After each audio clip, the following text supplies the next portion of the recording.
nom de notre Seigneur et Sauveur Jésus-Christ. Donc, procédons devant le Seigneur et puis on remet toutes choses entre ses mains. Prions, frères et sœurs. Éternel, nous te bénissons, nous te rendons grâce encore une fois de plus pour ce moment où tu nous réunis autour de ta parole, afin non seulement de nous exhorter, mais aussi également afin de nous équiper pour le combat de la foi. Éternel, tu es merveilleux, tu es bon en toutes choses. Merci surtout, Seigneur Dieu, de nous conduire, de nous guider. Merci encore une fois de plus de nous équiper des armes que nous avons besoin pour le combat de la foi, pour garder la foi jusqu'à ce que tu reviennes. Merci encore, Seigneur Dieu, pour la présence des uns et des autres. Surtout, donne-nous encore une fois de plus de mettre ces paroles en pratique afin de ne pas être des auditeurs oublieux. Nous voulons, tout Seigneur Dieu, te demander de nous bénir, de bénir spirituellement parlant, même ceux qui n'ont pas pu assister. Merci encore une fois de plus pour des grandes choses que tu as prévues d'avance pour notre édification. Sois béni, sois glorifié, éternel, pour toutes choses. Et surtout, c'est dans le nom puissant de notre Seigneur Sauveur Jésus-Christ que nous t'avons ainsi prié. Amen. Amen, gloire à Dieu. Donc, le thème de l'enseignement d'aujourd'hui, c'est n'ayons point honte de l'évangile de Jésus-Christ. N'ayons point honte de l'évangile de Jésus-Christ. N'ayons point honte de porter cet évangile, de témoigner cet évangile. Et pourquoi cet enseignement? C'est parce que le chrétien est- en fait, doit être préparé aux épreuves. Et dans ces épreuves, nous devons toujours être prêts à témoigner de Jésus-Christ. Et comme pas des épreuves ici, la fournaise ardente, que ce soit des fleuves, que ce soit des épines ou des ronces, nous sommes appelés à témoigner le Seigneur Jésus-Christ au milieu de beaucoup de difficultés, comme l'a fait les apôtres. Ou un peu notamment l'apôtre Paul. L'apôtre Paul nous a beaucoup édifiés par ses liens. Et on ne cessera jamais d'être, ou bien on ne cessera jamais de s'édifier assez par ces liens.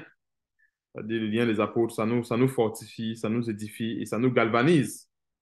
C'est pour ça que nous avons ces épîtres euh, que Dieu a mis à notre disposition aujourd'hui pour qu'on soit édifié dans notre foi et pour qu'on puisse aussi également garder cette foi, ou bien garder le bon dépôt jusqu'à ce que notre grand Seigneur et Sauveur Jésus-Christ revienne. Donc, le texte de base, c'est dans 2 Timothée chapitre 2. 2 Timothée chapitre 2. Il y a beaucoup de textes où on peut s'instruire là-dessus, mais on va s'attarder beaucoup plus dans l'épître dans la deuxième épître à Timothée, au chapitre 2 et chapitre 3. Ce sont les recommandations de l'apôtre Paul à Timothée. Mais ces recommandations, ce n'est pas seulement pour Timothée, mais c'est pour tout chrétien, tout enfant, toute personne qui se reconnaît comme chrétien, bien comme avoir reçu du Seigneur Jésus-Christ une mission. Donc, doit se reconnaître dans cette épître. C'est vraiment une lettre assez riche. Il y a beaucoup de conseils et des conseils assez pratiques pour notre vie, afin que nous soyons véritablement affermis pour le Seigneur Jésus-Christ. Donc, 2 Timothée chapitre 2, à partir du premier verset. Toi donc, mon enfant, fortifie-toi dans la grâce qui est en Jésus-Christ. Donc, nous avons ce devoir de se fortifier uniquement dans cette grâce qui est en Jésus-Christ. Et c'est parce que quand nous voyons le droit de grâce aujourd'hui, si on prend dans le sens large, le droit de grâce doit être orienté uniquement doit tourner autour de Jésus-Christ. C'est-à-dire Jésus-Christ doit être la pierre angulaire. Je dis ça pourquoi? Parce que euh, les rois, les présidents des nations que nous avons aujourd'hui ont ce qu'on appelle le droit de grâce. C'est-à-dire qu'en matière dans la juridiction, les présidents ont le droit de grâce. Ils ont le droit de gracier les prisonniers ou de gracier des personnes qui ont été condamnées à mort. Ouais, un peu. Or, notre droit de grâce, en fait, a pour pierre angulaire Jésus-Christ. Est-ce que nous voyons un peu la précision qu'il y a dans ce verset? La grâce qui est en Jésus-Christ, c'est-à-dire il y a une précision. Cette grâce est uniquement en Jésus-Christ et nulle part ailleurs. Donc, si on parle d'une autre grâce, ça ne nous concerne plus. Voilà un peu pourquoi est-ce que j'ai pris cet exemple du droit de grâce, par exemple, que les prisonniers, que les présidents, autant pour moi, ont dans l'exercice de leurs fonctions. Ils ont le droit de gracier les prisonniers, de gracier les personnes qui ont été condamnées, que ce soit à vie, à la prison à vie, bien qui ont été condamnées à mourir. Alors, la grâce qui nous concerne, c'est celle-là qui est uniquement en Jésus-Christ. Verset 2. Et ce que tu as entendu de moi en présence de beaucoup de témoins, confie-le à des hommes fidèles qui soient capables de l'enseigner aussi à d'autres. Donc, la parole de Dieu, c'est quelque chose de rigoureux, de sérieux. C'est pour ça que l'apôtre Paul pourrait dire à Timothée, c'est que tu as entendu de moi en présence de beaucoup de témoins. Ici, nous voyons un grand détail, c'est quoi? L'apôtre Paul présente à Timothée ici un modèle de vie qui est justement sa vie, c'est-à-dire que la vie qu'il a eu à mener. Et c'est pour ça que dans la plupart de ses épîtres, quand il exhorte l'Église, il dit, voilà, vous savez vous-même que je n'ai pris l'argent de personne en ce qui concerne la libéralité. Et quand ça concerne le mariage, il précise bien, que j'aurais voulu que tout homme soit comme moi. Vous voyez un peu, donc la plupart du temps, il exhortait toujours avec sa conduite. Pourquoi? Parce qu'il imitait Jésus-Christ. Vous voyez un peu, l'apôtre Paul imitait Jésus-Christ. Donc, confie-le à des hommes fidèles qui soient capables de l'enseigner aussi à d'autres. Souffre avec moi, c'est un bon détail, souffre avec moi comme un bon soldat de Jésus-Christ. Et comme je disais, le thème de cet enseignement, n'ayons point honte de témoigner de l'évangile de Jésus-Christ. C'est parce qu'aujourd'hui, la plupart des chrétiens ne veulent plus souffrir avec Jésus-Christ comme des bons soldats. Et dans ce monde, pour comprendre ce que c'est qu'un soldat, il n'y a pas deux milieux autres que l'armée. Il y a des soldats qui ont donné leur vie pour la patrie. Il y a plusieurs soldats qui meurent pour la patrie. Et cette patrie-là, nous tous savons que elle est éphémère. Et des fois, quand moi je regarde ça, je dis vraiment, euh, les chrétiens sont parmi les plus, je voulais dire, sont les plus ingrats dans ce monde. Dans quel sens? Je vais m'expliquer. Le Seigneur Jésus-Christ, Dieu a tant aimé le monde, comme le dit Jean chapitre 3, verset 16, et jusqu'à ce qu'il allait donner son Fils. Parce qu'il faut bien qu'on comprenne que l'apogée de l'amour de notre grand Dieu, c'est le sacrifice de notre Seigneur et Sauveur Jésus-Christ. Est-ce que nous comprenons un peu? Donc, l'amour, là, en fait, c'est-à-dire l'apogée, c'est-à-dire le dernier niveau de cet amour, c'est ce sacrifice-là. C'est pour dire que Dieu a toujours aimé l'humanité. Dieu a toujours aimé les hommes. Il a toujours aimé les hommes. Alors, comment est-ce que Dieu a fait avant de sacrifier son fils? Dieu a eu à sacrifier des veaux, comme nous connaissons dans l'Ancien Testament, sacrifier des veaux, qu'est-ce que sacrifier des veaux? Par le biais des souverains sacrificateurs, bien sûr. Sacrifier des tourterelles, sacrifier des pigeons, qui était justement l'image de son fils.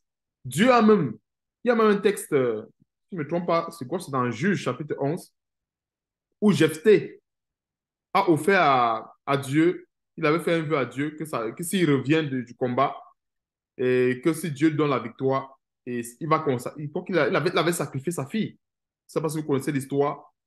Et c'est vraiment une histoire vraiment qui peut troubler vraiment la conscience des chrétiens qui sont faibles, mais qui ne sont pas matures. Mais ce qu'on peut comprendre rapidement à ce sacrifice, c'est que c'est une préfiguration de Jésus-Christ. Et il avait sacrifié sa fille. Il avait demandé à sa fille, en fait, sa fille avait demandé à son père, Jephthé, s'il te plaît, papa, permets-moi, je ne me trompe pas, j'essaie de paraphraser rapidement, permets-moi d'aller pleurer ma virginité. Il a dit à sa fille, OK, vas-y. Et après avoir pleuré sa virginité, elle est venue, puisque sa fille était vierge. Donc, il y a beaucoup de sacrifices dans l'Ancien Testament qui ne sont que, en fait, ce n'est que l'image de Jésus-Christ. Alors, nous a donné tous ces éléments pour nous montrer quoi? Son amour. Dieu a envoyé les prophètes. Donc, Dieu a envoyé les prophètes. Dieu a envoyé tous ses serviteurs que ce soit les prophètes, les apôtres, et nous voyons comment est-ce que le peuple de Dieu, ils ont lapidé les serviteurs de Dieu. Donc nous, aujourd'hui, qu'est-ce que nous sommes appelés à faire? Nous sommes appelés à soutenir le bon combat de la foi. Et comment est-ce qu'on le soutient? On le soutient avec beaucoup de fermeté. Même déjà le fait qu'on soutienne ceux qui sont au front, c'est soutenir Jésus-Christ. Parce que le Seigneur Jésus-Christ avait dit quoi? C'est lui qui donnera un verre d'eau à l'un de ses petits, c'est à moi qu'il l'aura donné. Donc, quand il y a un envoyé de Dieu quelque part et que un chrétien soutient cet envoyé de Dieu, alors il est en train de soutenir Jésus-Christ. Donc, c'est bien important de comprendre pourquoi est-ce que nous ne devons pas avoir honte de porter le témoignage de Jésus-Christ. Et si l'apôtre Paul recommandait ceci à Timothée, c'est parce qu'il était en train de booster Timothée. Et si on voit dans le chapitre 1 de Timothée, chapitre 1, il fait comprendre à Timothée de ranimer le don. Donc, il continue à la deuxième épître en lui donnant les éléments qui vont l'aider à ranimer facilement ce don, bien qui vont l'aider à se relever aisément. Donc, c'est ce que nous sommes en train de voir ici. Donc, verset 4, il n'est pas de soldat. Donc, pour ceux qui veulent se connecter, c'est euh, le thème de l'enseignement d'aujourd'hui, c'est n'ayons point honte du témoignage de Jésus-Christ. Donc, verset 4, 2 Timothée chapitre 2, verset 4. Il n'est pas de soldat qui s'embarrasse des affaires de la vie s'il veut plaire à celui qui l'a enrôlé. Et l'athlète n'est pas couronné s'il n'a pas combattu suivant les règles. Il faut que le laboureur travaille avant de recueillir les fruits. Verset 7. Comprends ce que je dis, car le Seigneur te donnera de l'intelligence en toutes choses. Verset 8. Souviens-toi de Jésus-Christ, issu de la postérité de David, ressuscité des morts, selon mon évangile, pour lequel je souffre jusqu'à être lié comme un malfaiteur, mais la parole de Dieu n'est pas liée. C'est pourquoi je supporte tout à cause des élus, afin qu'eux aussi obtiennent le salut qui est en Jésus-Christ avec la gloire éternelle. Alors, quand l'apôtre Paul demande à Timothée de se souvenir de Jésus-Christ, c'est dans quel sens? Se souvenir de l'humilité de Jésus-Christ, se souvenir de sa fermeté. Je vais ouvrir une petite parenthèse pour qu'on comprenne pourquoi est-ce qu'il faut se souvenir de notre Seigneur et Sauveur Jésus-Christ. Des fois, quand nous sommes dans les tribulations, quand nous sommes dans le feu, figurativement parlant, on peut penser que on souffre trop, ou bien on peut penser que vraiment on a trop de problèmes. Mais je vous assure que quand on se souvient du Seigneur, Jésus-Christ, et il y a toujours une image du Seigneur où ça me vient toujours à l'esprit quand je pense au souffrance du Seigneur, c'est avant d'aller sur la croix. La Bible mentionne, je ne sais pas si c'est dans Jean ou dans Luc, qu'en fait, ces gouttes de sueur qui tombaient étaient quasiment semblables. C'était comme des grumeaux de sang. Bien les gouttes de sueur. Il a prié jusqu'à 3 fois pour nous montrer que lui-même, et quelque part, dans la prière qu'il faisait, ce n'est pas que le Seigneur ne pouvait pas refuser la mission. Il pouvait refuser la mission. Il pouvait refuser. Le Seigneur pouvait dire, ici, non, je trouve que c'est trop. Il pouvait refuser. Mais quelque part, le fait qu'on se sente impuissant, en fait, il y a une épreuve. Quand on est devant une situation où on est impuissant de réagir selon la chair. C'est parce que vous comprenez un peu ce que je voulais dire. C'est-à-dire, on est devant une situation et la seule alternative biblique pour sortir de la situation, c'est se soumettre. Se soumettre, accepter les injures, accepter les railleries. Je vous assure, frères et sœurs, ce n'est pas facile. Parce que la chair veut se venger. La chair veut aussi également remettre le mal par le mal. La chair veut insulter. La chair veut ceci.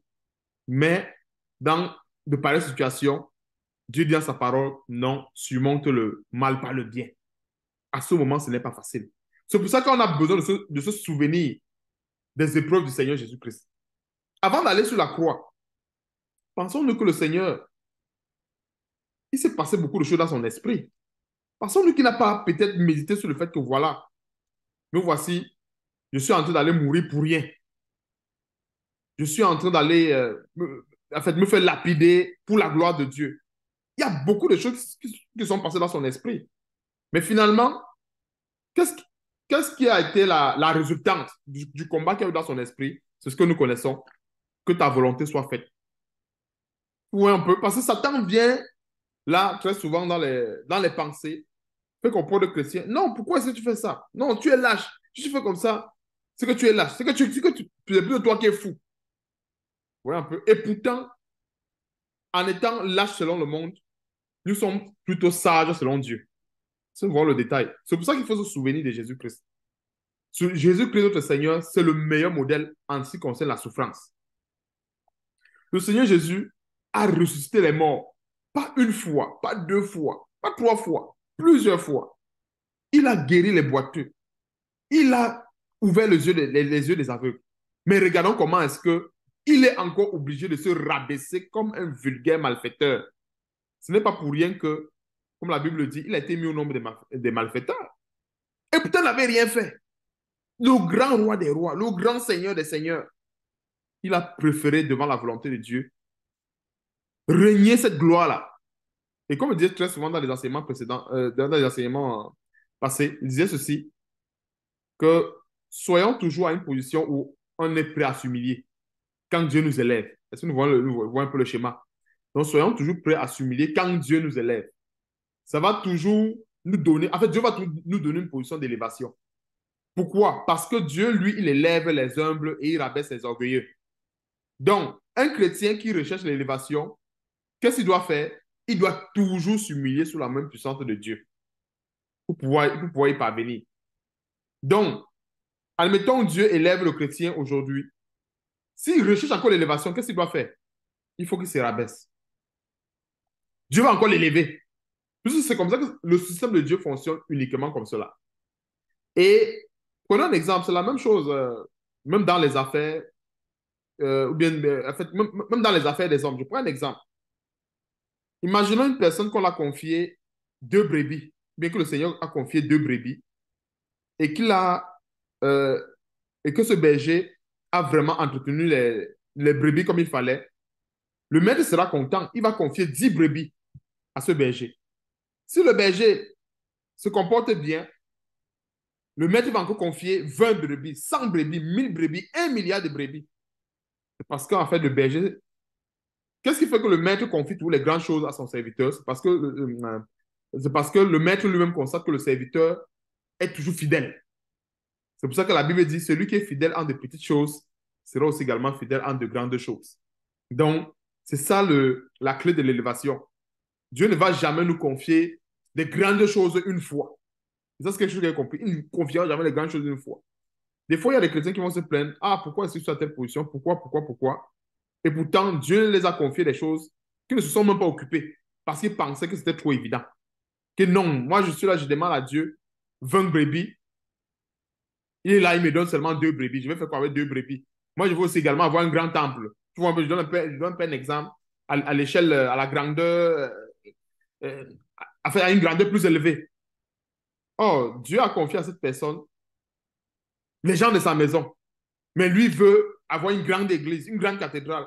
Je dis non, tu t'es déjà confié les gens de ta maison, commence par là. Vous voyez un peu. Et c'est la même chose que le Seigneur dit dans 1 Timothée chapitre 3 avec l'évêque. Ça commence d'abord dans la maison. Et quand Dieu trouve que la maison est correcte, maintenant il dit, OK, évolue, va à l'autre étape. Donc, ce sont les choses qu'on a besoin de savoir et de mettre en pratique également. Alors, le verset 18 fait comprendre ceci. Je suppose tout à cause des élus. Les élus, là, c'est qui? C'est nous, hein?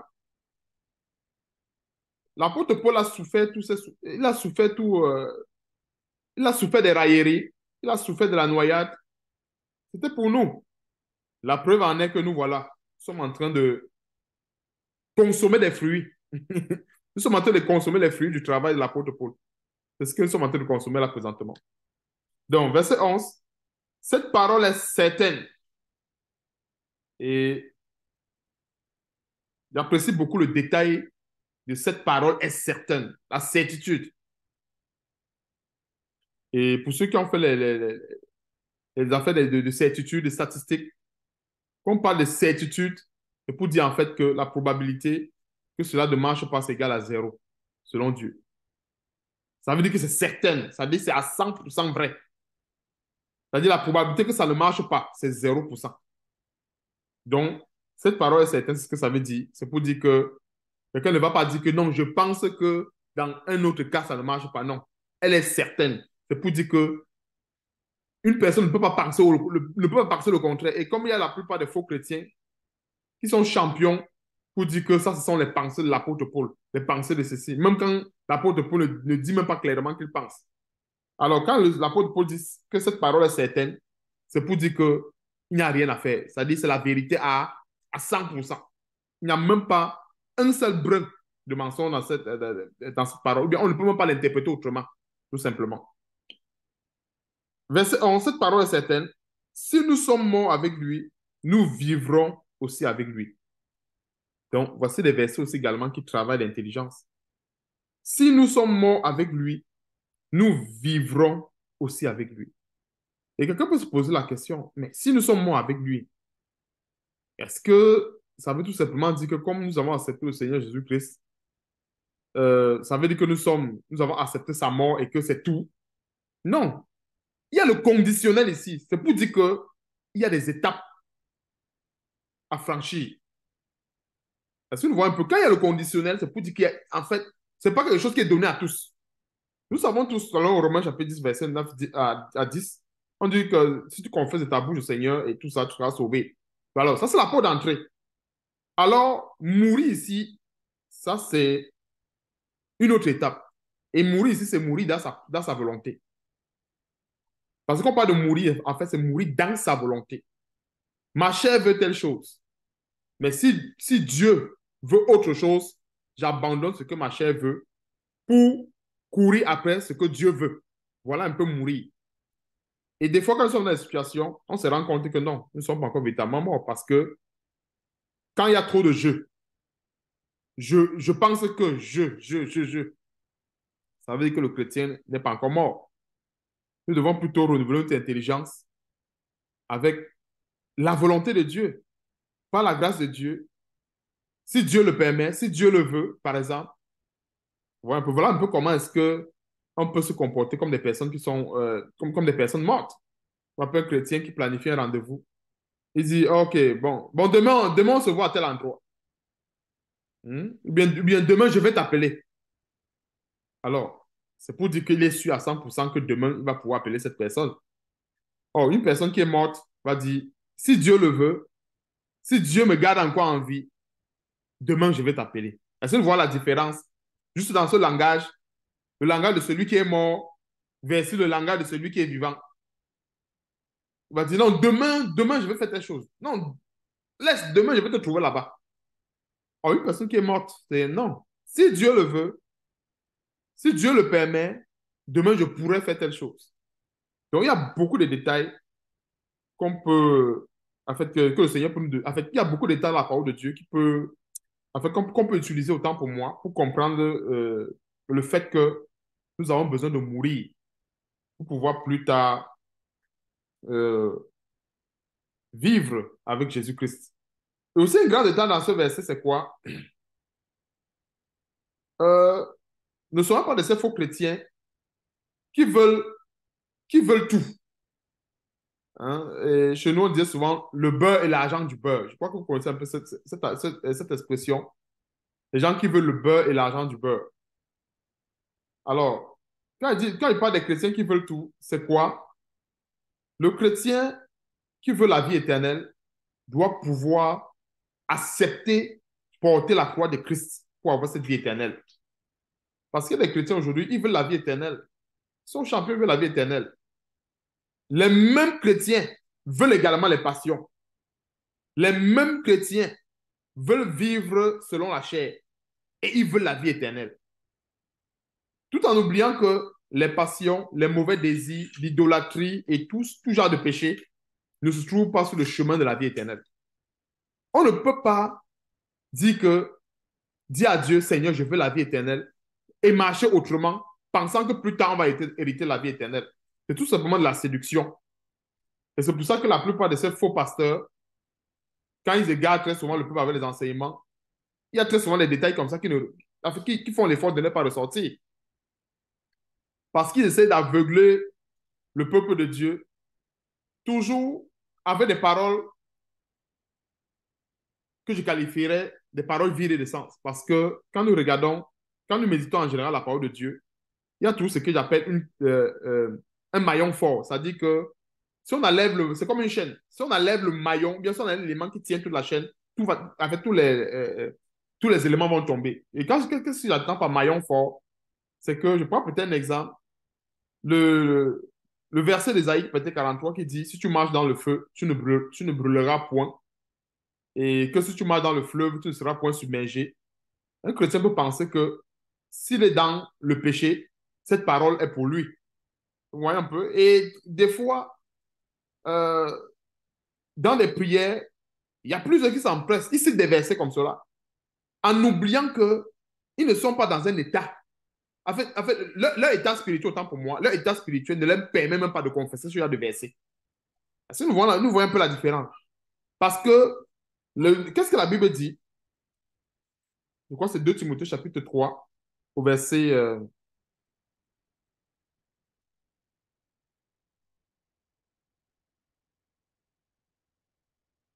non, 2 Timothée...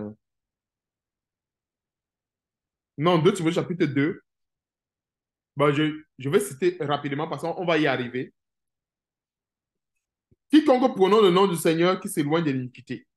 Ouais, un peu. Donc, c'est pour dire que, comme je disais tantôt par rapport aux chrétiens qui doivent mourir, à ceux normalement, aux chrétiens qui sont censés mourir pour pouvoir revivre plus tard, il y a des versets qu'on n'est pas censé prononcer si on n'est pas dans un état de pureté. Et si on n'est pas dans un état de pureté, qu'est-ce qu'il faut faire? Il faut d'abord se purifier dans la parole de Dieu, par la repentance, avant de pouvoir prononcer même ce genre de versets. Pourquoi? Parce que si on prononce un verset qui ne correspond pas à notre état spirituel, qu'est-ce que nous sommes en train de faire? Nous sommes en train de on est en train de s'exposer. Voilà. Nous sommes en train de s'exposer. Et c'est bien important qu'on comprenne ce détail parce qu'il y a plusieurs qui pensent que quand on prie, c'est un autre domaine. Non, ce n'est pas un autre domaine. La parole de Dieu a toujours un cadre précis. Quand un chrétien est dans une situation de péché, la seule chose qu'il faut qu'il fasse, c'est la repentance. Il n'y a pas autre chose à faire. Alors, s'il prie, c'est pour invoquer la miséricorde de Dieu, invoquer la grâce de Dieu. Maintenant, quand il a reçu la grâce de Dieu, quand il prie, il peut maintenant invoquer les versets qui lui donnent droit à l'héritage, qui lui donnent droit à la supériorité sur l'ennemi. Là, en fait, il est déjà pur avant d'évoquer ce genre de paroles. Donc, ça va une petite parenthèse que j'ouvrais tantôt par rapport à la mort. Pourquoi est-ce qu'il faut mourir à notre volonté afin de revivre plus tard? Verset 12. Si nous persévérons, nous régnerons aussi avec lui. Si nous le régnons, lui aussi nous régnera. Voici un verset que des fois, euh, plusieurs prédicateurs ne s'attardent pas là-dessus. Sur le fait que le Seigneur Jésus-Christ peut nous régner, si on le règne. Plusieurs ne s'attardent pas là-dessus. C'est toujours, non, Dieu est amour, Dieu a ceci, Dieu... Non. Le Seigneur a dit, celui qui va me régner, je vais le régner. C'est clair.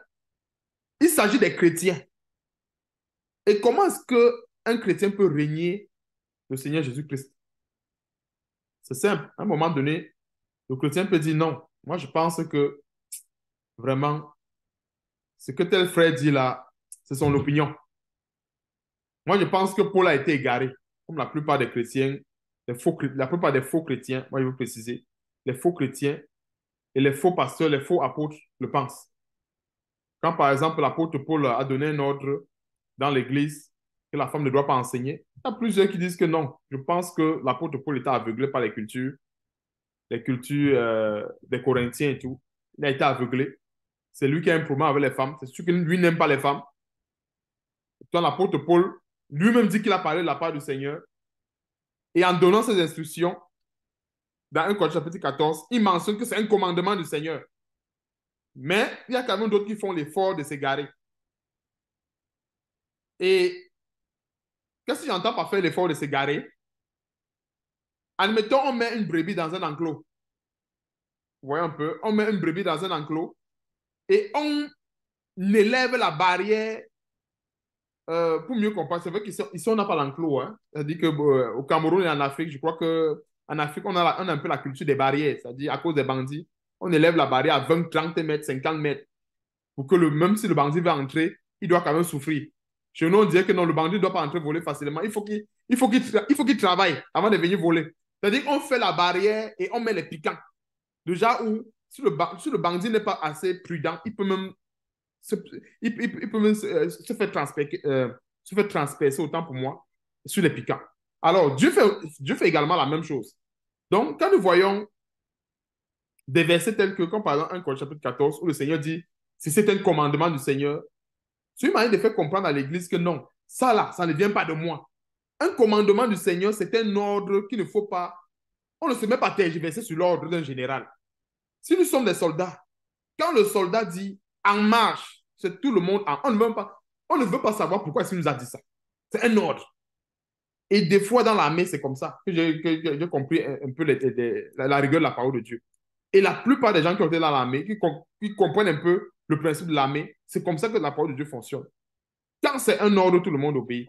Mais on va voir qu'il y a plusieurs qui font l'effort quand même de sortir de cet enclos, de cette balise que Dieu a fait, de cette balise que Dieu a placée.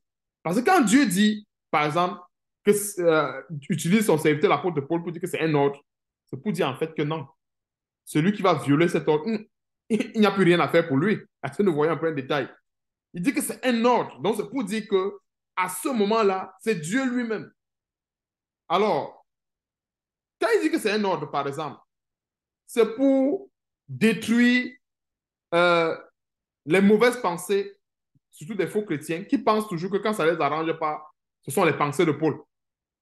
Quand l'apôtre Paul dit, par exemple, dans Philippiens chapitre 4, si je ne me trompe pas, et mon Dieu pourvoira à tous vos besoins, je puis tout par celui qui me fortifie. Les faux chrétiens, ils aiment bien ça, parce que ça les arrange. Mais quand ça ne les arrange pas, ça devient automatiquement les paroles de l'apôtre Paul. Ça devient automatiquement son opinion. Et la plupart, ils agissent pareil, même avec les serviteurs de Dieu. Quand il y a une parole, tu lis, vous lisez ensemble, vous dites que bon, voilà voilà ce que la Bible dit. On lit la parole de Dieu, il dit que non, ça c'est ton opinion. Et pourtant, le frère n'a jamais écrit la Bible. Le frère lit ce qui est écrit dans la Bible avec l'autre faux frère qui, lui, il pense que c'est l'opinion de l'autre frère. Et pourtant, l'autre frère n'a jamais écrit une Bible.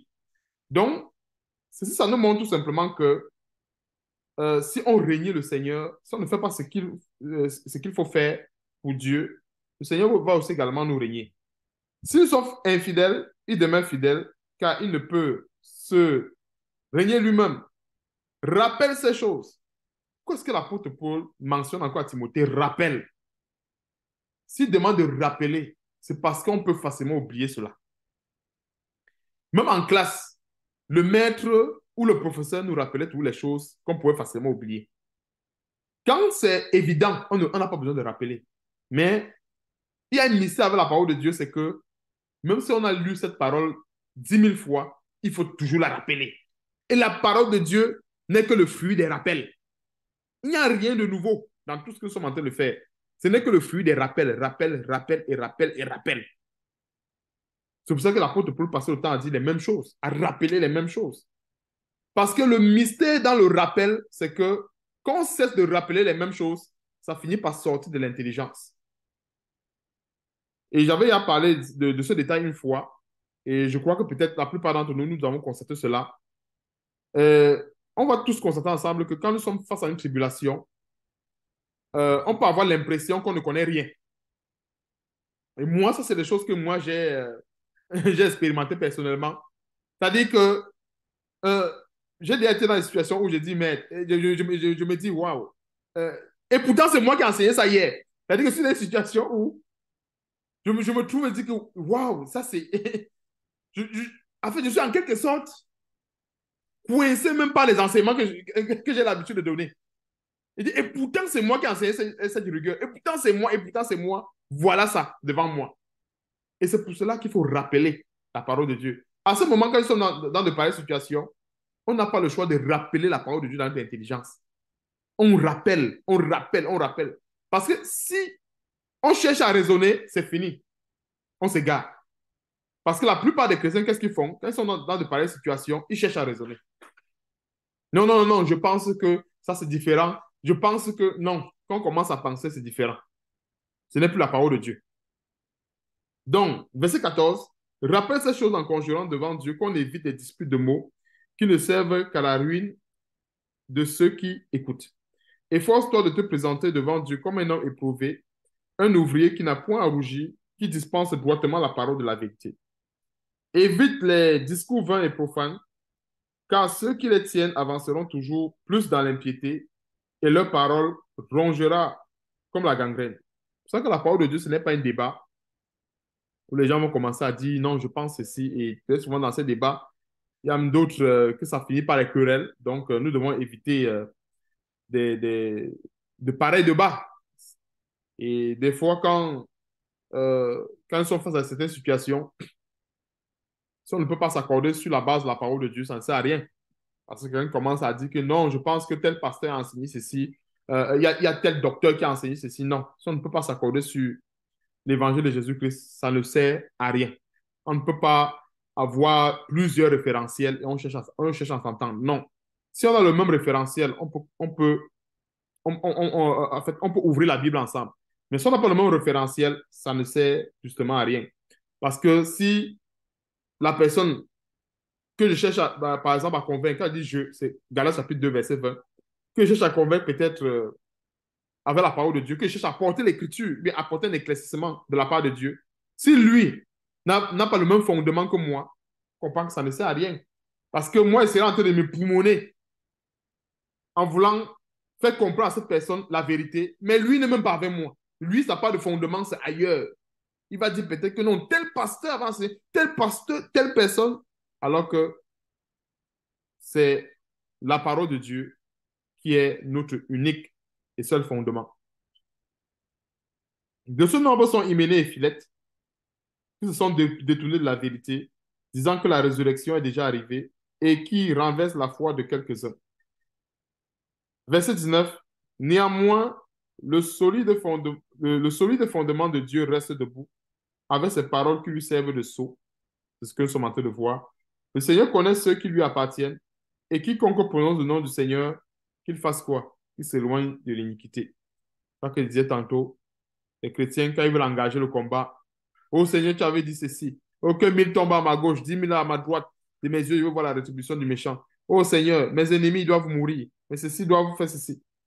Comprends que celui-là, il n'est pas, en fait, il est en train de prier sur des mauvaises bases. Ou bien l'autre, il commence même à prier et pourtant, il venait d'être dans une situation de querelle. Il sort comme ça d'une colère noire envers son frère ou son ennemi, et, peu importe. Non, celui qui prononce, celui qui prononce le nom du Seigneur doit d'abord s'éloigner de l'iniquité. Comme je disais tantôt, il y a certains versets où avant de prononcer, on doit se rassurer qu'on ne soit pas dans une situation où ce verset va nous condamner. Parce que si on est dans une situation de péché et qu'on prononce la parole de Dieu, nous sommes nous-mêmes en train de nous condamner parce que la parole de Dieu, c'est la lumière. On va aller au verset 22. Fuis les passions de la jeunesse et recherche la justice, recherche la justice, la foi, la charité, la paix, avec ceux qui invoquent le Seigneur d'un cœur pur. Dans les bâtiments, ce n'est pas ça. Il faut rechercher la parole de Dieu avec tous ceux qui invoquent seulement le Seigneur Jésus-Christ. Ils ne veulent pas savoir si la personne a un cœur pur. Non, ce n'est pas ça qui les intéresse. Ils vont seulement dire, ah, telle personne est chrétien. Il suffit seulement de dire que non, je suis chrétien, c'est fini, on prie ensemble. Ce n'est pas ça. C'est quoi le cœur pur? Le cœur pur, c'est un cœur qui est rempli de la crainte de Dieu. C'est ça le cœur pur. Quelqu'un ne va pas me dire que non, son cœur est pur et pourtant son cœur est rempli de péché.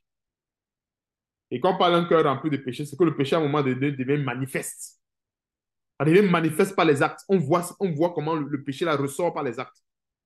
Une personne ne peut pas me dire que son cœur est pur et pourtant dans les faits réels, je vois le péché. Non, le cœur n'est pas pur.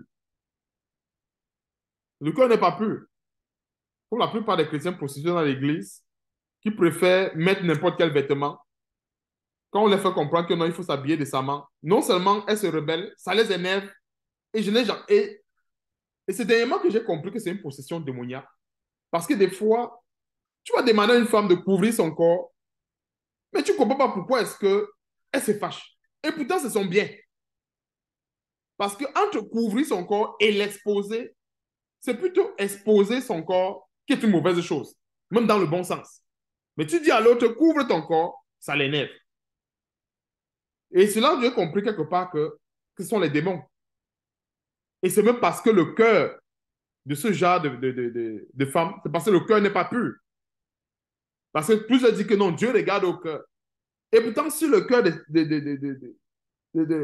ce genre de personne est pur, on va également voir la pureté du cœur dans les actes. Je ne peux pas dire que mon cœur est pur et les actes montrent le contraire. Hein? Les actes montrent le contraire, mon accoutrement montre le contraire. Par exemple, je dis que mon cœur est pur et je marche avec les pantalons déchirés. Et je dis que mon cœur est pur. C'est qu'il y a un problème. Parce que si mon cœur était pur, je devais éviter les pantalons déchirés. Voilà la résultante. Parce que plus je pense que comme ça à l'intérieur, non, on peut faire ce qu'on veut à l'extérieur. C'est comme il y a plusieurs chrétiens, d'autres qui vivent dans le péché. On va exhorter ces chrétiens à se repentir. Ils vont dire que non, ils ont le cœur pur. Ils ont le cœur pur. Le cœur est pur comment? Quand il y a le péché. Le cœur ne peut pas être pur. Donc, invoquer le Seigneur avec invoquer, je voulais dire rechercher la justice, la foi, la charité, la paix avec ceux qui invoquent le Seigneur d'un cœur pur, revient à chercher la paix, la justice, la foi avec les véritables chrétiens. En d'autres mots, parce que le véritable chrétien, c'est lui-là qui a un cœur pur. Parce que ce cœur pur-là se voit. Ça se traduit par des actes. Verset 23, repousse les discussions folles et inutiles, sachant qu'elles font naître des querelles. Or, il ne faut pas qu'un serviteur du Seigneur ait des querelles. Il doit, au contraire, avoir de la condescendance pour tous, être propre à enseigner, doué de patience. Il doit redresser avec douceur les adversaires. Ça, c'est un grand challenge. Grand challenge pour tout serviteur de Dieu. Ce n'est pas facile de redresser avec douceur un adversaire. Surtout un adversaire vraiment qui s'agit dans tous les sens et qui brandit les versets bibliques comme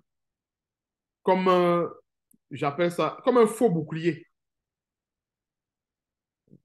Il doit redresser avec douceur les adversaires dans l'espérance que Dieu les donnera la repentance pour arriver à la connaissance de la vérité. Donc, même s'ils sont dans des situations où nous sommes face à des adversaires, et les adversaires ici sont ceux qui nous calomnient, ceux qui pensent que nous sommes fous, ceux qui pensent que nous sommes bornés comme l'apôtre Paul, ceux qui pensent que vraiment on ne comprend rien de la parole de Dieu, sont tous les adversaires. Il faut toujours les redresser avec douceur. Verset 26.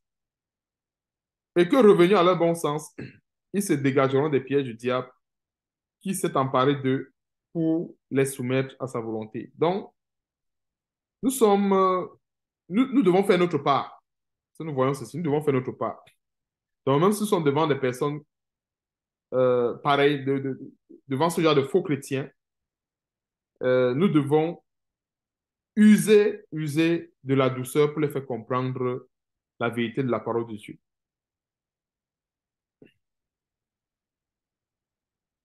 Donc, on va prendre 2 Timothée chapitre 3.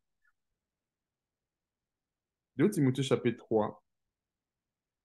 Sache que dans les derniers temps, il y aura des temps difficiles, car les hommes seront égoïstes, amis de l'argent, fanfarons, hautains, blasphémateurs, rebelles à leurs parents, ingrats, irréligieux, insensibles, déloyaux, calomniateurs, intempérants, cruels, ennemis des gens de bien. Traités, emportés, enflés d'orgueil, aimant le plaisir plus que Dieu, ayant l'apparence de la piété, mais régnant ce qui en fait la force. Éloigne-toi de ces hommes-là. Donc, si nous voyons un faux chrétien, ici, il s'agit des chrétiens, hein, la plupart, parce qu'on s'occupe beaucoup plus du corps de Christ. Parce que s'il faut fuir forcément les gens de ce monde parce qu'ils sont insensibles et tout, on comprend que on ne va même plus travailler. Donc, il s'agit des vrais chrétiens. Non, non, pas des vrais chrétiens, autant pour moi, mais il s'agit des chrétiens, tout simplement. Un exemple, si mon collègue de travail, il est égoïste, moi, ça ne me regarde pas. Parce que nous voyons un peu, si mon collègue de travail est égoïste, si mon collègue de travail est fanfaron, je n'ai aucun problème avec ça. Mais si mon frère, celui avec qui je prie, est fanfaron, égoïste, là, il y a un problème. Est-ce que nous voyons un peu la différence? Là, il y a un problème. Donc, ces paroles-ci, c'est pour les chrétiens. Bien les détails que nous sommes en train de voir ici, c'est pour les chrétiens. Il faut fuir, il faut s'éloigner de ces hommes-là. Pourquoi? Les mauvaises compagnies corrompent les bonnes mœurs. Voilà pourquoi il faut s'éloigner de ces hommes-là. C'est 1 Corinthiens 15, verset 33. Ne vous y trompez pas, car les mauvaises compagnies corrompent les bonnes mœurs. Verset 6. Il en est parmi eux, autant pour moi, qui s'introduisent dans les maisons et qui captivent des femmes d'un esprit faible et borné, chargées de péché, agitées par des passions de toute espèce, apprenant toujours et ne pouvant jamais arriver à la connaissance de la vérité. De même que Jeannès et Jambres s'opposaient à Moïse, de même ces hommes s'opposent à la vérité, étant corrompus d'entendement et reprouvés en ce qui concerne la foi, mais ils ne feront pas de plus grand progrès, car leur folie sera manifeste pour tous, comme le fut celle de ces deux hommes. C'est pour ça que même aujourd'hui, il y a la plupart de ces faux pasteurs qui ont quasiment atteint ce niveau, où nous voyons la folie manifeste. Et quand nous voyons la folie manifeste, c'est que on n'a même pas besoin de la parole. On n'a pas besoin forcément de rentrer dans la parole de Dieu pour savoir que non, ce pasteur est fou. Vous voyez ce détail? Un peu, donc, on a très souvent le cas pratique, par exemple, de ce soi-disant général de Dieu qui s'appelle Camille Makosso.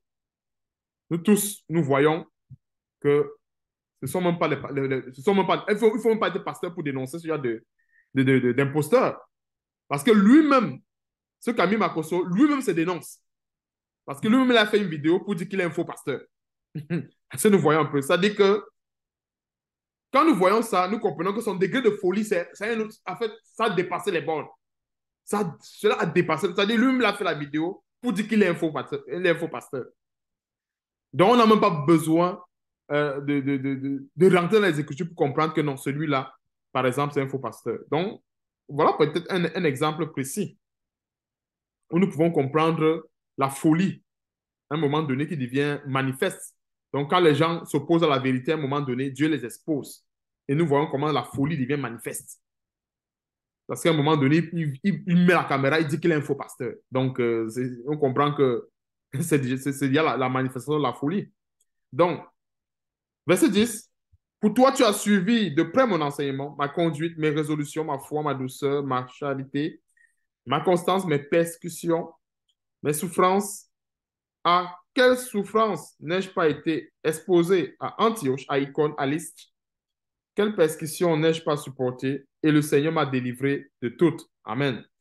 Donc, c'est un grand verset. Nous pouvons donner un grand amen parce que il y a une catégorie de chrétiens aujourd'hui. Ils font, en fait, ils font tous les efforts pour fuir les persécutions. Derrière les persécutions, on voit toujours la grand-mère qui est sorcière. Derrière les persécutions, on voit le sorcier du village. Derrière les persécutions, on voit telle personne. On voit telle personne. Et pourtant, ce sont ces mêmes gens-là qui sont... En fait le problème, c'est eux. Parce que si on ne lève pas notre foi au niveau de la parole de Dieu, on ne pourra pas comprendre que le sorcier qui nous persécute, il est simplement manipulé. La Bible dit que, Éphésiens chapitre 6, à partir du verset 12, on n'a pas à lutter contre la chair et le sang. Donc, si quelqu'un me persécute, je veux tout simplement comprendre que lui-même, il est victime de Satan. Ce n'est pas lui qui est mon ennemi. C'est Satan qui est mon ennemi. C'est Satan qui le manipule afin que lui me persécute. C'est vraiment ce détail. Et c'est pour ça que l'apôtre Paul nous fait comprendre quelle persécution n'ai-je pas supportée? Et le Seigneur m'a délivré de quoi? De toutes. Question. Le Dieu qui a délivré l'apôtre Paul de toutes ces persécutions, est-ce que c'est le même Dieu que nous avons aujourd'hui? Nous avons la réponse. C'est le même Dieu. Si nous voyons un peu, amen, c'est le même Dieu. Donc, si c'est le même Dieu qui a marché avec l'apôtre Paul, qui a marché avec le Seigneur Jésus-Christ, qui a marché avec les patriarches dans l'Ancien Testament, et qui les a toujours délivrés de toute épreuve, Pensons que si on a les épreuves aujourd'hui, Dieu va maintenant changer parce que c'est à notre niveau. Ou bien Dieu va maintenant changer parce que, je ne sais pas quoi, parce qu'on est en 2023. Dieu n'est pas dans le temps. Hein. Le temps là, c'est pour les hommes. Dieu n'est pas du tout dans le temps. Dieu ne va pas dire, comme il y a des chrétiens qui pensent, que la parole que l'apôtre Paul avait donnée aux Corinthiens, là, c'était pour leur époque. Il y a plusieurs faux chrétiens qui pensent ça, que c'était pour leur époque. Aujourd'hui, nous sommes en 2023. Comme si Dieu était dans le temps. Dieu n'est pas dans le temps. La parole de Dieu n'est pas limitée avec le temps. Donc, c'est pour dire que Dieu a délivré l'apôtre Paul, tel que nous sommes en train de voir ici, d'après ce témoignage qu'il donne à Timothée, de toute épreuve. Maintenant, nous pensons que en servant le même Dieu, il va arriver chez nous et il va faire le contraire. Ça veut dire que c'est nous qui avons des problèmes. Si on pense ainsi, c'est que c'est nous qui avons des problèmes. Ce n'est pas Dieu, c'est que c'est nous qui avons des problèmes. Le chrétien ne doit même pas penser, même un instant soit peu, que Dieu peut l'abandonner. Il ne doit même pas penser. Si le chrétien pense comme cela, c'est que c'est lui qui a les problèmes. C'est vrai, c'est lui qui a les problèmes. Pourquoi il a les problèmes? Parce que quelque part, il y a une bonne carence de foi en cette parole. Verset 12. Or, tous ceux qui veulent, il faut vouloir. Les chrétiens aujourd'hui ne veulent plus. Ils ne veulent plus de Dieu. Qui veulent vivre pieusement en Jésus-Christ seront persécutés. Maintenant, donc, quand je lisais ce verset, je pensais, dans ma tête, je crois qu'il y a plusieurs chrétiens qui ont aussi également pensé comme moi. Dans ma tête, je pensais toujours que, bon, ça s'appliquait aux chrétiens de l'Ancien Testament. En fait, pas aux chrétiens de l'Ancien Testament, mais aux chrétiens, en fait, que ça s'est limité à leur niveau. Voilà ce que je voulais dire. Quand je lisais ça avant, je pensais que ce verset s'est limité à leur niveau. Ça veut dire qu'à notre niveau, c'est un peu plus souple. Non. Tous ceux qui veulent vivre pieusement en Jésus-Christ seront persécutés. Donc, c'est un chrétien, lui, dans sa vie, il a l'approbation des hommes. Lui, il n'a pas de persécution. Partout où il passe, on l'acclame. Partout où il passe. Non, lui, là, c'est un bon serviteur de Dieu, c'est un bon pasteur, c'est un bon ceci. Il faut se douter. Il faut commencer à dire, non, c'est qu'il y a quelque chose qui ne va pas. Le Seigneur Jésus-Christ avait dit ceci. S'ils ont gardé ma parole, ils vont garder la vôtre. Ils m'ont haï, ils vont vous haïr. S'ils ont aimé ma parole, ils vont aimer la vôtre. Le serviteur n'est pas plus grand que le maître. Ils ont haï la parole du Seigneur Jésus-Christ. Ils ont haï l'apôtre Paul. Et il y a même plusieurs chrétiens encore aujourd'hui, et même faux pasteurs, qu'eux, ils n'aiment pas l'apôtre Paul. Ils disent que non, lui là, vraiment, avec son zèle débordant là, il était égaré. Il n'aime pas l'apôtre Paul. Donc, euh, si on veut vivre pieusement en Jésus-Christ, si on veut vivre selon la foi en Jésus-Christ, on n'aura pas le choix de consommer comme carburant les persécutions. Apocalypse, allons aussi également dans Apocalypse chapitre 6. On va voir un grand détail. Je ne sais pas si le Seigneur va nous faire remarquer un grand détail. Peut-être certains parmi nous avons remarqué ça par le passé. En fait, nous avons lu ça certainement par le passé. Il y a un grand détail que veut nous faire comprendre, afin que le Seigneur va nous expliquer ici. Apocalypse chapitre 6, à partir du verset 9.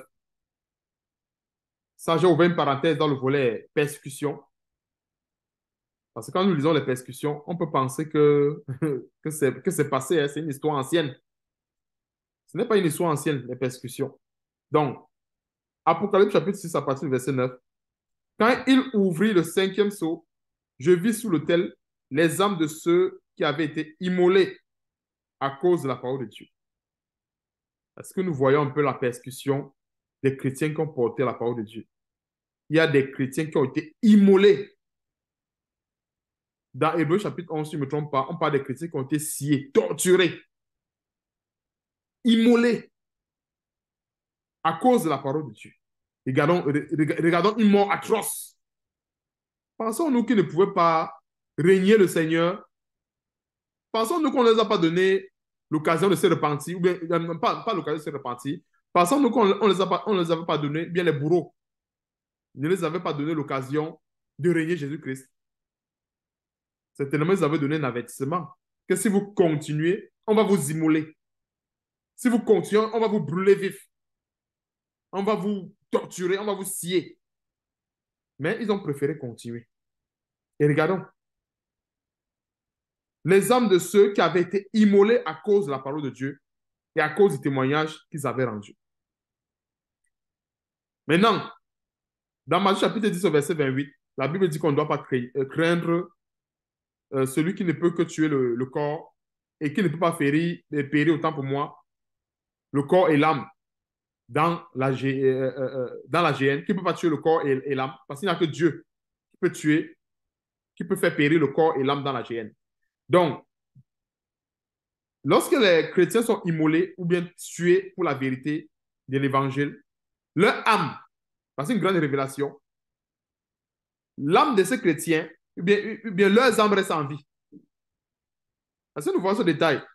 Les âmes de ceux qui avaient été immolés, quand nous voyons cette révélation, c'est parce que leur âme était en vie. C'est vrai, le corps était mort, mais ils étaient vivants, selon le Seigneur. Mais selon les hommes, on va dire, ah, on a tué. Admettons que on venait de tuer un chrétien, ça fait de cela 1 heure de temps. Certainement, ces bourreaux vont peut-être célébrer sa mort en disant que, enfin, il nous dérangeait même tous les jours. Il dérangeait avec la sanctification. On va voir comment est-ce qu'il va encore prêcher son évangile de sanctification. On va voir comment est-ce qu'il va dénoncer les faux pasteurs. Enfin, il est mort. Enfin, il est mort. Ils vont célébrer sa mort. Et pourtant, en l'immolant, il sera plutôt en vie à ce niveau-ci là. Est-ce que vous voyez un peu la révélation? C'est-à-dire les âmes de ceux qui avaient été immolés à cause de la parole de Dieu et à cause du témoignage qu'il avait rendu. Certainement, les bourreaux, ils ont célébré sa mort et pourtant, ils sont vivants. Alors, ils criaient, quand on est mort, là où ils étaient, ils criaient d'une voix forte en disant, jusqu'à quand Maître Saint, ça descend à Jésus-Christ, est véritable, tardes-tu à juger et à tirer vengeance de notre sang sur les habitants de la terre? Et la Bible dit quoi? En fait, quand nous venons à Christ, nous devenons une nouvelle créature. Nous ne sommes plus les habitants de cette terre. Nous sommes les pèlerins et voyageurs sur la terre. C'est pour ça que même l'Épître de Pierre nous exhorte à vivre comme des pèlerins et des voyageurs sur la terre. Donc, nous ne sommes plus habitants de la terre. Nous sommes habitants du ciel. Notre pays, c'est le ciel. Nous sommes tout simplement ici comme des étrangers. Puisque les habitants de la terre ne vivent que dans le péché. Dans tout genre de mensonges, tout genre de péché, tout genre d'iniquité. Ça, c'est pour les habitants de la terre. Donc, c'est pour cela que nous voyons ce détail. Attirer vengeance de notre sang sur les habitants de la terre, pas les habitants du ciel, les habitants de la terre. Donc, ne pensons pas que nous, chrétiens, nous sommes habitants de la terre. Nous ne sommes pas habitants de la terre. Nous sommes habitants du ciel. C'est pour ça que je disais tantôt que pour comprendre ce genre de révélations, il faut rentrer en profondeur avec notre état spirituel, avec notre statut spirituel, pour mieux comprendre ce que c'est qu'habitants de la terre. Parce que nous, en fait, nous ne sommes plus les habitants de la terre, nous sommes les habitants du ciel. Verset 11. Une robe blanche fut donnée à chacun d'eux et il leur fut dit de se tenir à repos quelque temps encore jusqu'à ce que fût complet le nombre de leurs compagnons de service et de leurs frères qui devaient être mis à mort comme eux. Waouh, ce verset m'a donné des frayeurs. Je ne sais pas, je sais pas ce qu'il en est de votre cas, mais réalisons ce détail. Une robe blanche fut donnée, c'est-à-dire euh, à ces chrétiens-là qui avaient été immolés pour l'évangile de Jésus-Christ. Donc, une robe blanche fut donnée à chacun d'eux et il leur fut dit de se tenir en repos quelque temps encore jusqu'à ce que fût complet. Donc, c'est pour dire qu'il y a encore d'autres chrétiens qui seront encore immolés, qui seront encore tués, torturés pour l'évangile. Et c'est parce qu'on comprend un peu la profondeur de cette révélation. Donc, de se tenir en repos quelque temps encore jusqu'à ce que fût complet. Si Dieu dit jusqu'à ce que fût complet, ça veut dire qu'il n'était pas encore complet. Il y a encore d'autres qui vont mourir pour l'évangile, qu'on va égorger pour l'évangile, qu'on va encore tuer pour l'évangile. Donc, jusqu'à ce que fût complet le nombre de leurs compagnons de service et de leurs frères qui devaient être mis à mort comme eux. Donc, au moment où la révélation tombe, le nombre n'est pas complet. Il y a encore d'autres chrétiens qui vont encore être tués, torturés, mis à mort comme eux. Et il y a le détail comme eux pour nous montrer que la persécution, c'est une réalité qu'il faut vivre avec quand on est en Jésus-Christ. Il faut vivre avec cette réalité. Ce n'est pas quelque chose qu'on va se dire, ah, comme il y a un évangile dangereux qui parle de 7 années de tribulation ou de quoi, comme machin, que les vrais chrétiens n'auront pas à vivre la tribulation. Voici un détail qui nous montre qu'il y a un problème. On parle des chrétiens, et peut-être à l'heure où nous sommes en train de parler, il y a peut-être certains chrétiens dans les États islamiques là, et tout ça, des États où on ne veut même pas sentir les chrétiens, qu'on égorge chaque jour. On appelle telle personne, on dit, OK, on, a, on, a, on nous a informé que vous prêchez l'évangile, que vous êtes serviteur de Dieu. Est-ce que vous régnez à cette foi chrétienne que vous avez? Il dit non, je ne peux pas régner. Il dit OK, on va vous lapider, on va vous tuer. On les tue. C'est une tribulation intense. Si nous voyons ce détail. Donc, ça, c'est le volet tribulation pour nous faire comprendre que on ne doit pas avoir honte et on ne doit pas avoir peur. On ne doit rien craindre. Ces chrétiens qui avaient été immolés, tués, torturés, on peut aussi également aller dans Hébreux chapitre 11. Nous devons prendre toutes les armes nécessaires pour le combat.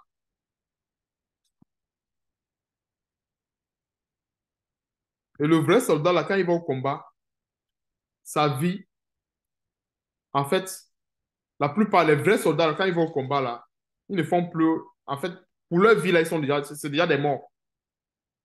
S'il revient même du combat, il est content. S'il ne revient pas, de toutes les façons, il sait qu'il a rempli sa mission. Et nous sommes les soldats de Christ. Et quand on parle d'être soldat, c'est pour nous montrer. En fait, ce qui caractérise les bons soldats, c'est l'obéissance. Quand le général dit on monte, le soldat ne réfléchit pas, il obéit. Même si ça n'arrange pas. On obéit par la parole de Dieu parce que ça nous arrange. Il y a des chrétiens qui pensent que non, on obéit. Non, on obéit par la parole de Dieu parce que ça nous arrange. Non.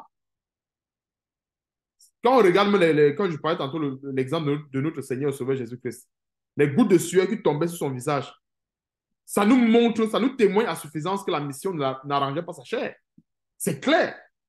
La mission n'arrangeait pas la chair de notre Seigneur et Sauveur Jésus-Christ. C'est d'où la résultante de cette sueur qui tombe sur le visage. Il a prié une fois, ça ne suffisait pas. 2 fois, 3 fois. Ça montre que la chair, il a eu, mais c'était pas facile. Donc, des fois, on obéit à la parole de Dieu, pas parce que ça nous arrange.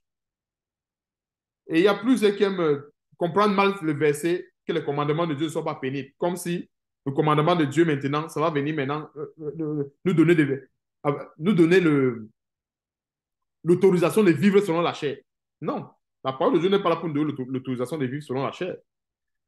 La parole de Dieu nous donne la permission de vivre selon l'esprit. Donc, Hébreux chapitre 11,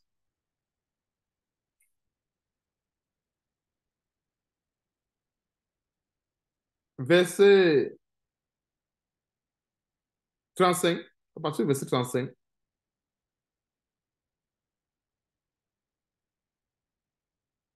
Des femmes recouvrèrent leur mort par la résurrection.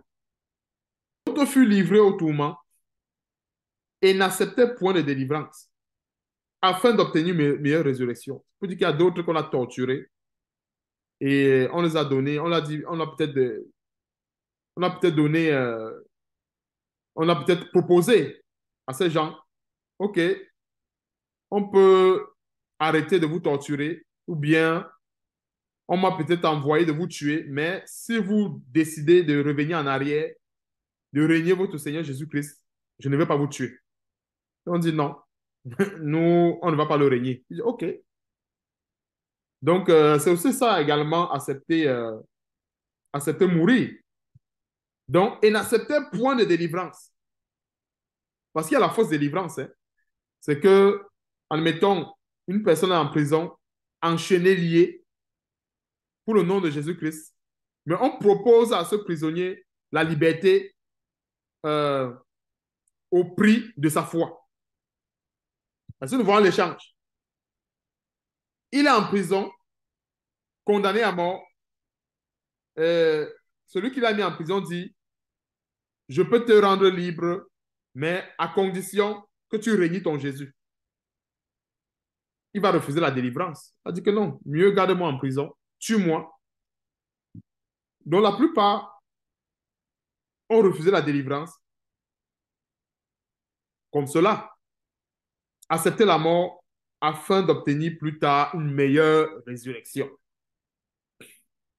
D'autres subirent les moqueries et le fouet, les chaînes et la prison.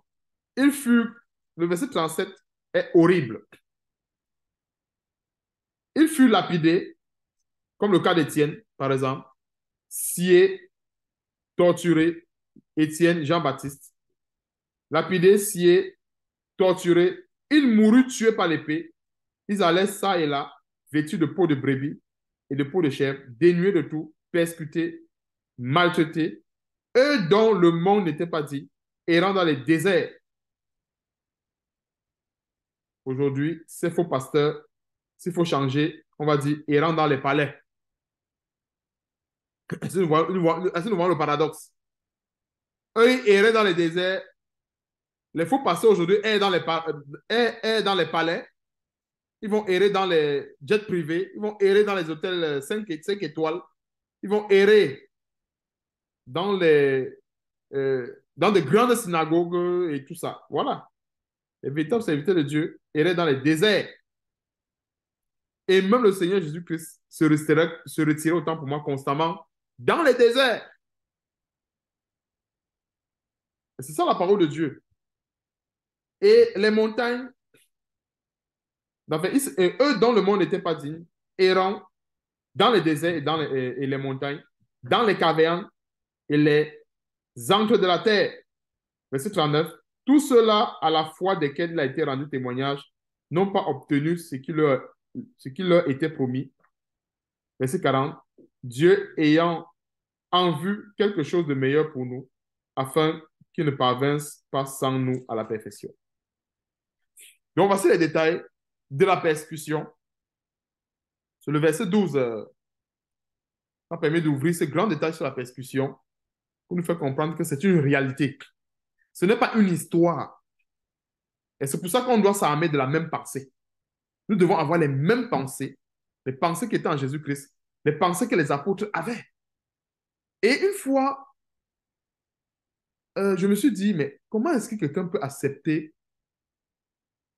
être scié, torturé pour le nom du Seigneur Jésus-Christ? Et c'est par la suite que j'ai compris que il y a des versets que lorsque le chrétien a emmagasiné dans son intelligence, il y a des versets qui sont, en fait, c'est comme je dois expliquer, j'appelle ça, euh, qui sont comme des bombes. En fait, c'est les mots me manquent pour décrire la puissance de ce genre de versets. Comme par exemple les versets que nous venons de partager tantôt, ce sont des grandes consolations. Si nous savons que nous mourrons pour le nom du Seigneur Jésus-Christ et que plus tard, nous avons la certitude qu'on sera avec le Seigneur, mais la mort pour nous ne devient plus un obstacle. Est-ce que nous voyons un détail? La mort pour nous ne devient plus un obstacle. Parce que plusieurs voient la mort comme un obstacle parce qu'ils ne savent pas ce qui est caché derrière. Jésus-Christ lui-même avait compris la révélation sur sa mort sur la croix. Et c'est en ayant compris la révélation de cette mort qu'il a accepté justement d'aller mourir. C'est la même chose avec ceux qui nous ont précédés ceux qui nous ont précédés autant pour moi dans cet évangile que nous sommes en train de partager aujourd'hui.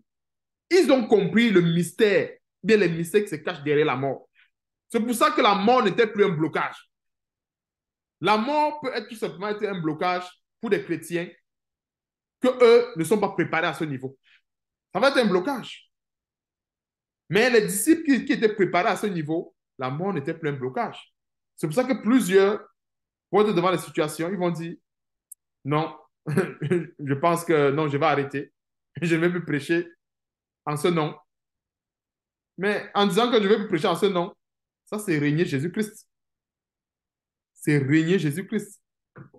Et c'est pour cela que, comme la Bible le dit, je crois qu'on va partager ça on va partager ce dernier verset.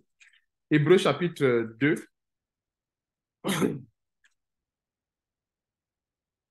Qu'on comprenne bien ce détail. Parce que le chrétien ne meurt pas en réalité. Le chrétien ne meurt pas. Hébreux chapitre 2, on a vu ça aussi également dans l'Apocalypse. Tous ceux qui avaient été sciés, torturés, et voilà, leur âme vivait. Dans Hébreux chapitre 2,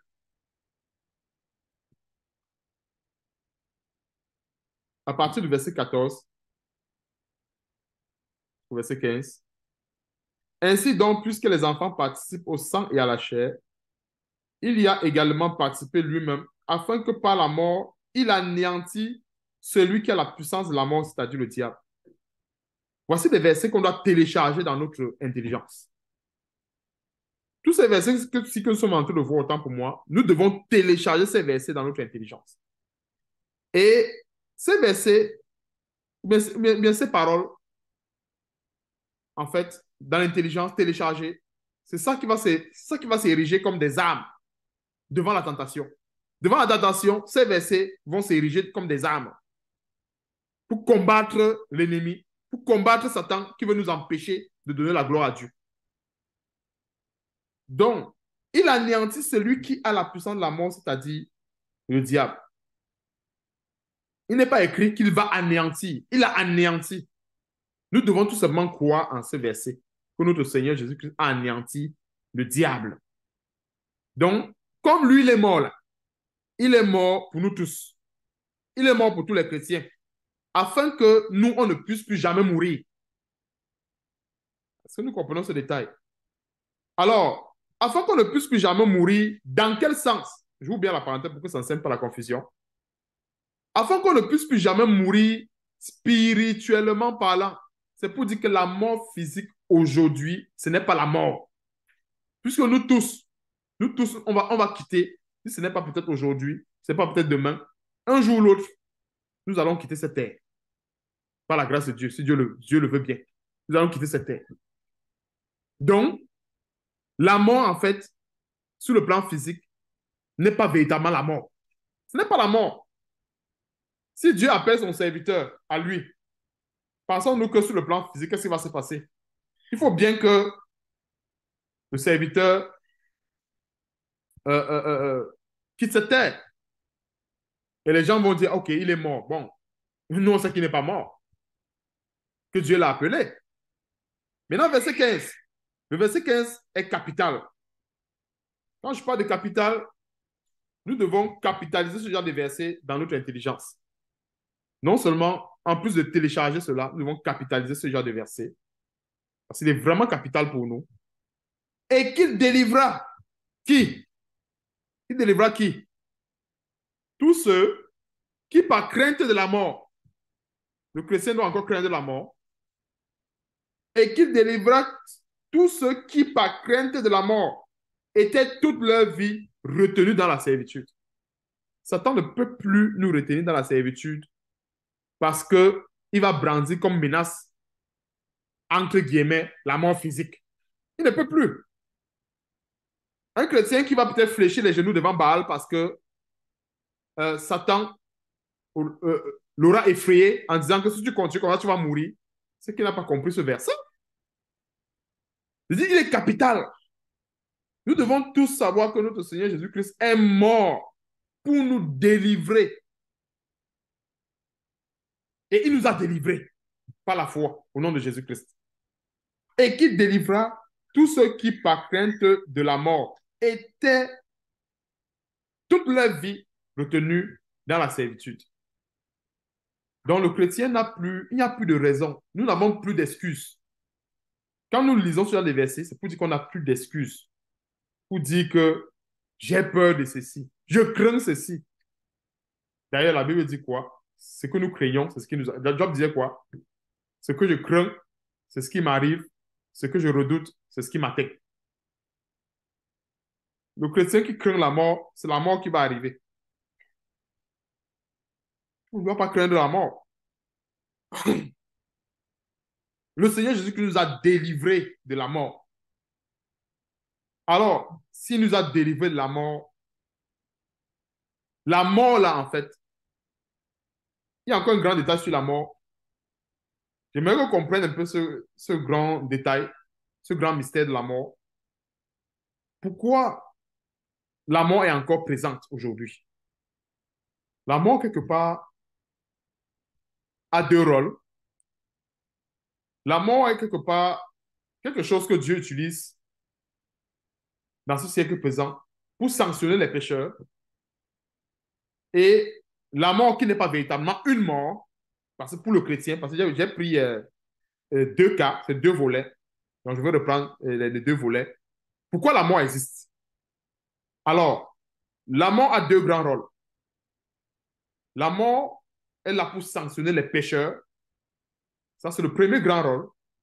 C'est-à-dire que les pécheurs, ceux qui n'aiment pas Dieu, ceux qui se vautent dans le péché à tort et à travers. Et le deuxième rôle de la mort, c'est un canal que Dieu utilise pour appeler son serviteur qui est encore sur cette terre. En fait, dans ce deuxième cas, ce n'est pas vraiment la mort.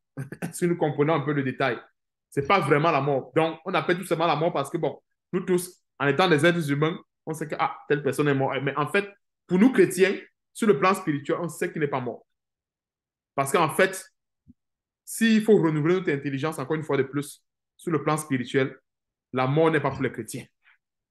C'est-à-dire que s'il va être précis, parce que quand j'ai pris le premier volet, que j'ai scindé en deux, premier volet pour punir les pécheurs, parce que la Bible dit quoi? Le salaire du péché, c'est la mort. OK. Second volet, c'est le canal par lequel Dieu appelle son serviteur. C'est pour ça qu'il y a beaucoup de... il y a par exemple Étienne qui a été lapidé. Il y a beaucoup de serviteurs de Dieu qui sont passés, bien que Dieu a utilisé ce canal pour les appeler. Mais en réalité, ce second canal, nous tous, on le sait, d'après l'évangile de Jésus-Christ, d'après la parole de Dieu, ce n'est pas la mort. Mais on peut tout simplement appeler la mort parce que, euh, en fait, ça, c'est le jargon avec que les hommes peuvent mieux saisir. Voilà. C'est-à-dire qu'il faut parler à la manière des hommes vraiment charnels. Maintenant, donc, pour les hommes qui sont spirituels, je reviens maintenant sur le plan essentiellement spirituel, c'est-à-dire spirituel à 100%. Si je reviens sur le plan spirituel à 100%, en vérité, la mort, ce n'est pas pour les chrétiens. La mort, c'est pour les impies. La mort, c'est pour les pécheurs. La mort, ce n'est pas pour nous. Donc, voilà un peu l'une des raisons pour lesquelles nous avons la mort. Et la mort et le séjour des morts, comme le dit Apocalypse, vont être jetés. La mort et le séjour des morts va être jeté dans les temps de feu. Nous tous, on le sait. C'est pourquoi? Pourquoi? Parce que ces deux éléments, ce sont les ficelles que Satan utilise pour séduire. Et quand toute chose sera terminée, quand Dieu va jeter la mort au séjour des morts, dans les temps de feu et tout ça, voilà. Maintenant, Dieu par sa grâce, si Dieu permet, si Dieu nous donne la foi, si Dieu nous garde, telle est ma prière, parce que nous sommes réunis ainsi pour recevoir la parole de Dieu, pour mettre en pratique cette parole de Dieu, afin d'avoir part à l'héritage que Dieu nous a réservé plus tard avec notre Seigneur Jésus-Christ. Donc, c'est pour dire que quand la mort et le séjour des morts vont être jetés dans les temps de feu, Dieu va nous donner libre accès à son grand royaume qui nous attend plus tard en Jésus-Christ. Donc voilà ce grand enseignement que Dieu a prévu pour nous aujourd'hui, afin qu'on n'ait point honte de l'évangile de Jésus-Christ. Et ce que Dieu nous a donné aujourd'hui, c'est tout simplement des armes. Un peu, j'ai un enseignement qui est très long, mais vu que le temps nous tient à la gorge, Dieu a permis que nous puissions nous limiter à l'essentiel, parce qu'il y a euh, beaucoup de détails dans cet enseignement, que justement, peut-être si Dieu le permet, peut-être plus tard, on va encore soulever. Mais l'essentiel a été donné, ou un peu Dieu nous a donné l'essentiel pour qu'on comprenne que la balle est dans notre camp et rien ne doit nous empêcher de proclamer haut et fort l'évangile de notre Seigneur et Sauveur Jésus-Christ. Parce que comme nous avons vu le dernier volet qui est la mort, c'est que si la mort ne peut pas nous arrêter, on comprend que, comprenons que, en fait, nous avons la permission sur tout. Voyons un peu, la permission sur tout. Et quand je dis la permission sur tout selon l'évangile de Jésus-Christ. Parce que, quand je dis selon la permission sur tout, il ne s'agit pas d'agir en dehors de la parole de Dieu, mais c'est d'agir dans les bornes que Dieu a délimitées avec sa parole. Donc, que Dieu soit loué de ce grand enseignement. Je vais tout simplement prier, lever un mot de prière et plus plaise à Dieu. On se verra la semaine prochaine. Prions. Éternel Dieu, nous te bénissons. Nous te rendons grâce encore une fois de plus pour toutes choses. Nous sommes infiniment reconnaissants, au Dieu, pour cette grande parole, pour cet enseignement que tu nous as donné encore aujourd'hui. Donne-nous surtout la force de mettre cela en pratique. Donne-nous la force, Seigneur Dieu, de télécharger ces enseignements dans nos intelligences. Car nous avons besoin, Seigneur Dieu, de mettre en pratique ta parole afin de ne pas être des auditeurs oublieux. Que lorsque nous sommes tribulés, Seigneur Dieu, que ces paroles s'érigent dans notre intelligence comme des boucliers, comme des épées, afin de détruire les traits enflammés du malin. Merci encore, Seigneur Dieu, pour le courage que tu nous donnes. Donne-nous d'affronter les épreuves comme il faut. Donne-nous surtout, Seigneur Dieu, de garder la foi jusqu'à ce que tu reviennes. Et surtout, sois béni, sois glorifié, éternel, pour toutes choses, et c'est dans le nom puissant de notre Seigneur Sauveur Jésus-Christ que nous t'avons ainsi prié. Amen.